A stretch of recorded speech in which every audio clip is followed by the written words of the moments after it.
So guys, merong pinapay sa atin dito ngayon guys na magic spin. Siya, 9.5 kilograms. Spin magic. Tingnan natin ang fuse ha. Kung anong ginawa ko dito. Yan. Kita ko sa inyo guys. Anong ginawa ko dito guys ay nilagyan ko ng malaki. Nilagyan ko ng fuse yan. Malaki yan. Pero sumabog ulit. Susunog yung motor. Hindi na natin yan check kasi alam natin pag sumabog na yung mga dikit na talaga. Gawin natin, sabi ng mayari ano lang daw, papalitan ng bagong motor. So okay, panoorin na lang muna natin itong ginagawa ni Nanat ng Privitan.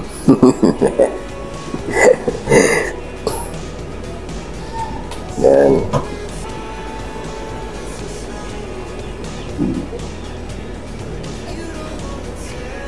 At yan lang ang fuse guys na naputol. Pero lagyan ko yan ng DIY na fuse. Yan. May fuse na yan. DIY yan. Malaki yan. Binilagay ko na wire para di talaga madaling maputol.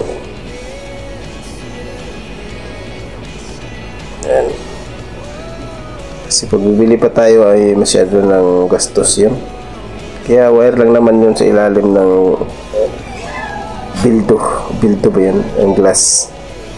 So lagyan natin sa labas ng glass ng wire. Pinasok ko na nga yan dyan. At matibay yan guys. Hindi madaling putol yan.